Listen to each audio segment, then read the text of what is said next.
Good morning and welcome to the Return Homestead. My name is Mike and my wife Marty and I homestead 50 acres in southeastern Kentucky.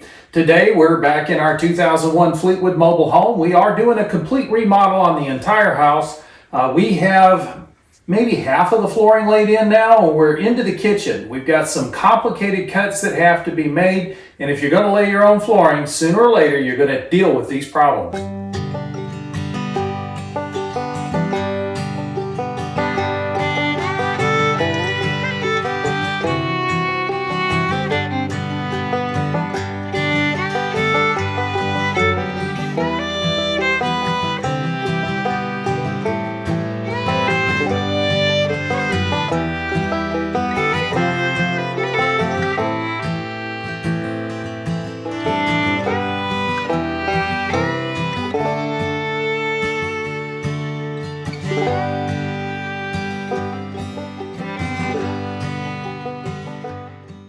Laying flooring is similar to reading a book. You're just moving left to right and moving down the page as you go, putting one layer on top of the other and moving all the way from left to right before starting the next row. And it just keeps layering, one piece after another, one row after another, until one room is finished. And then we install a transition in between the two. And you start the next room, and again, reading left to right, you just keep laying flooring in. And if you have some strange angles, you deal with cutting those angles one board at a time as you move down the front of a fireplace or something like that, and you keep going until you reach the next room. Now, in our home, between the living room and the kitchen, we have this entryway. And it is a relatively narrow spot that the flooring goes through, and then the flooring has to wrap around the wall and remain square with all the flooring in the other room. And that's not too hard to do because it's just one big long sweep right down the front of these two walls that make up the alcove for the refrigerator. But then that means we have to lay this flooring backward. So the flooring in the alcove has to go from bottom to top instead of top to bottom. And that gets really complicated to make these locks fit together, especially on 96 cent a square foot flooring. So it takes a little extra time, and you've got to be very gentle and kind of coerce this stuff into place. We got the alcove for the refrigerator done, and now we just need to lay the flooring for the alcove over here where Marty's apothecary table is going to go. So we've got the flooring all cut. Now it's a matter of piecing this stuff together, and then we'll get some wedges in along the wall, and we'll build this out the same way we've done the rest of the flooring, reading left to right and top to bottom, at least until we get out here.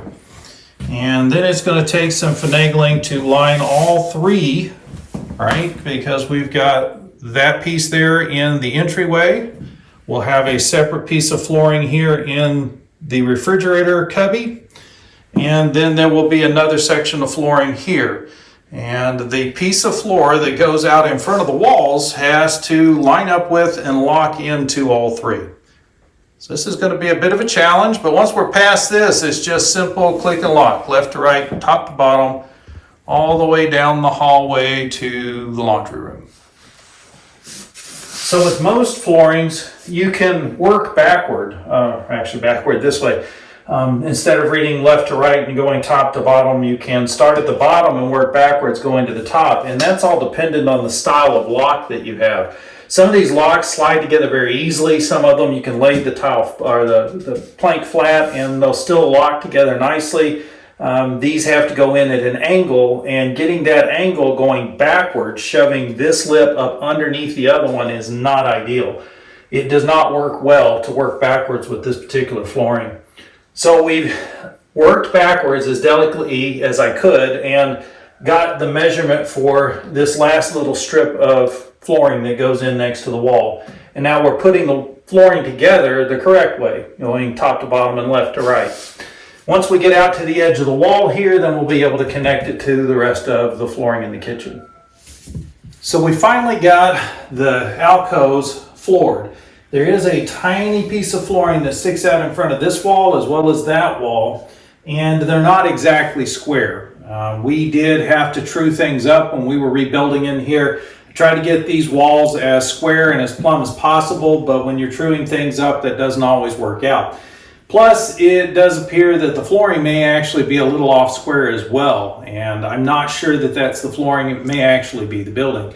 So we started square. We've been running square this whole time. All of our locks are going together just fine, which is a good indication we're staying on square, and yet we're starting to track off a little bit by the time we get in here into the kitchen. When we get to the far side of the dining room and we're trying to finish out against that wall, things could get a little bit interesting, but we'll be able to get everything cut and we'll put in a transition as we head into the hallway, and that'll allow us to make a break in case we have things terribly off square. We'll be able to make a correction in the hallway. But right now we need to get this row connected to these 3 sections of flooring. The main section that runs up through the living room, the alcove where the refrigerator goes, and the alcove for the apothecary table. So Marty and I are going to get on either end of this and see if we can make it hook up. And I know the manufacturer of this flooring says you can set this one tile at a time the way that we're doing it, but we've discovered you really can't. You kind of have to set the whole row at once, which is not a one-man operation, but it is doable. You want me to pull that? Yeah, maybe get that's too much of this. Let me pull this out the wall a little further.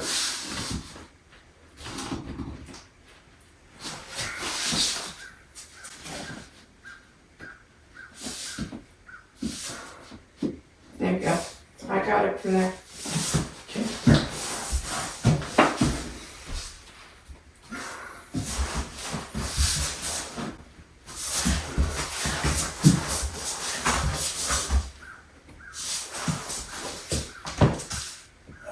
Shift that board just a little bit. Which board? The one down here. Okay. It's not quite square. I'm holding. Once I square this one up, it should drop into place.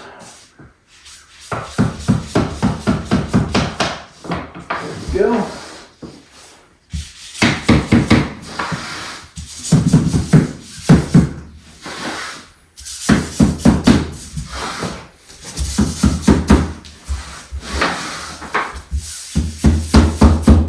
I'm going to be very careful with these locks. They don't take a lot of pressure to damage. So if you're using a tap lock like I am, take your time, be gentle. Where do we park here? Right in the center. You need some more wedges? I'm not really sure. It looks like this board needs some. There we go. Okay. Now this one.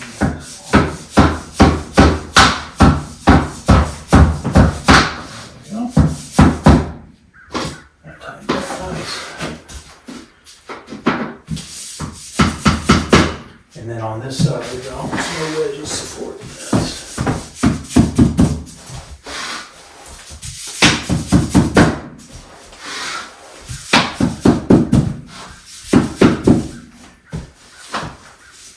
Sweet.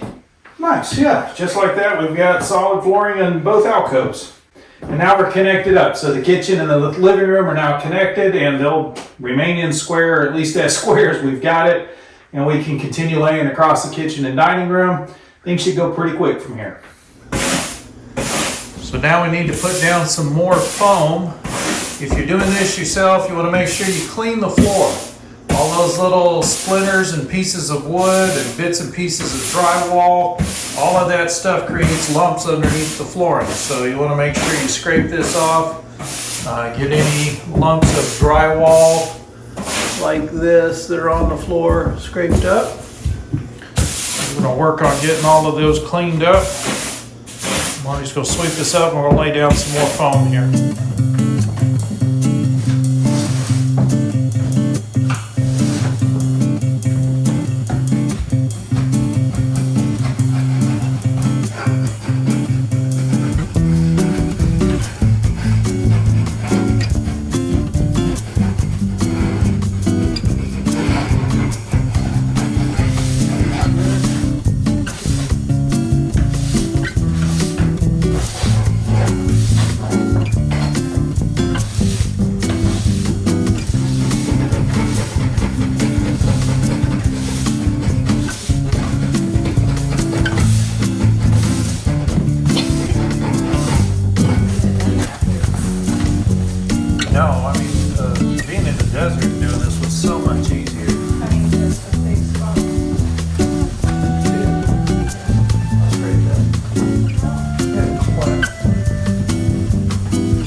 may not seem like it, but this tiny little piece could be a cause for your floor to completely fail.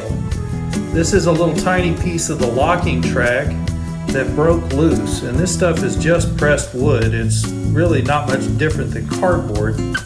Cardboard's a little tighter weave, holds together better. And this tiny little flake, if it gets caught in a lock, will prevent the boards from going together correctly. So you gotta be on your game really as you're laying this stuff to watch for these tiny little chunks.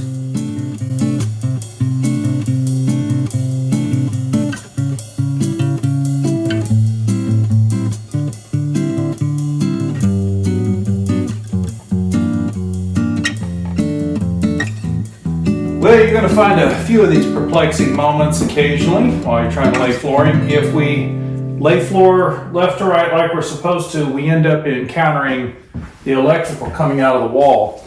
And the board needs to come down at an angle in order for this lock to set, and it can't do that around the electrical. Now, I can't move the electrical out of the wall, so what we're going to do is try to work backward. And you'll see how difficult this is to get the long track to go up underneath the small track. But we really don't have a choice here. We're impinged on that electrical. I'd have to cut at least a good 1.5 to 2 inches off of the flooring in order to make it fit, and that would not be tenable down here at the very end. We do have one other possible solution that we'll look at after we try working this backward. If it doesn't work going the other way, we'll try something else down here.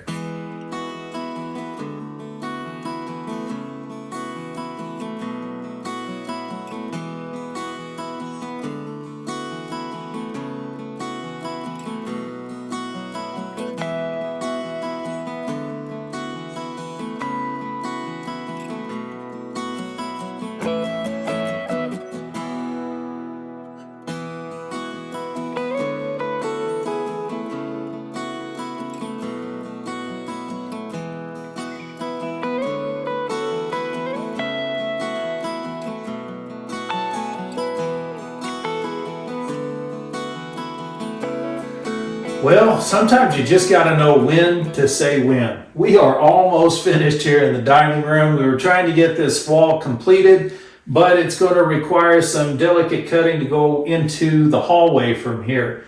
And I've been at this all day, and I know that if I try to make that cut right now, the chances of making a mistake are getting pretty high. I'd rather wait until we're able to get back to this again. We do appreciate you joining us for this little bit of an adventure, just laying some quick floor here in the dining room. If you haven't subscribed to the channel yet, please take a moment to do so. While you've got that window open, hit the thumbs up button so the algorithm knows you enjoyed the video and they'll share it out with more people. We'll see you next time.